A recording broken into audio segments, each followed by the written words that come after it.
দাদা আজকে মিটিংটা কি? আমাদের এটা রুটিন সাংগঠনিক মিটিং।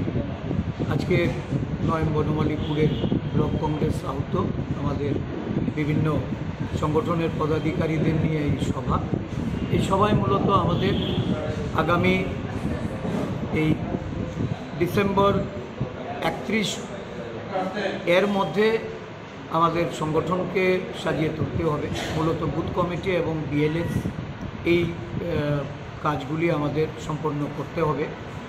আমি আশা করব আমাদের নেতৃবৃন্দ এই বিষয়ে গুরুত্ব আরোপ করেছেন এবং তারা সাংগঠনিক কাজকর্মে তাদের যে দায়িত্ব পালন করে চলেছে।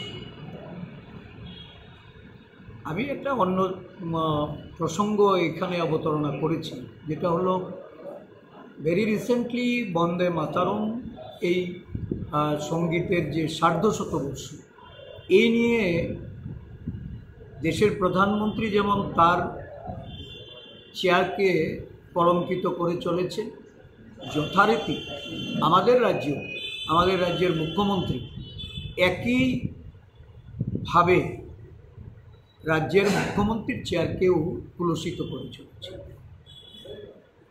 যারা হিন্দু মহাসভা থেকে যাদের উৎপত্তি, আরএসএস যাদের অভিভাবক, এই ভারতীয় জনতা পার্টি যখন 1937 সালে জাতীয় কংগ্রেসে ওয়ার্কিং কমিটির মিটিংয়ে এই বন্দে মাতরমকে স্পিরিট হিসাবে গ্রহণ করে মহাত্মা গান্ধী, জওহরলাল নেহেরু, সর্দার বল্লভভাই প্যাটেল, মৌলানা আবুল কালাম আজাদ, আমাদের সরোজিনী নাইডু থেকে শুরু করে সমস্ত নেতৃবৃন্দ 26 অক্টোবর থেকে নভেম্বরের 1 তারিখ অবধি এই ওয়ার্কিং কমিটির মিটিং চলে এবং সেখানে বঙ্কিমচন্দ্রের এই বন্দে মাতরম সঙ্গীতকে স্পিরিট হিসাবে গ্রহণ করে আমাদের যারা স্বাধীনতা আন্দোলনকারী তাদের উদ্দেশ্যে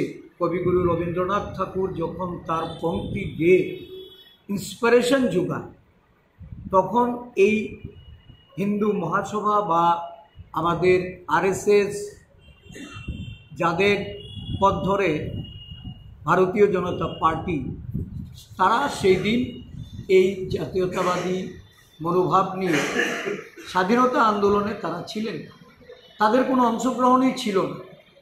তারা দেশের স্বাধীনতা সংগ্রামে ব্রিটিশদের সহায়তা করেছে, স্বাধীনতা আন্দোলনকারীদের তারা অবমাননা করেছে, ব্রিটিশের হয়ে তারা সেদিন মুচলেখা দিয়েছে।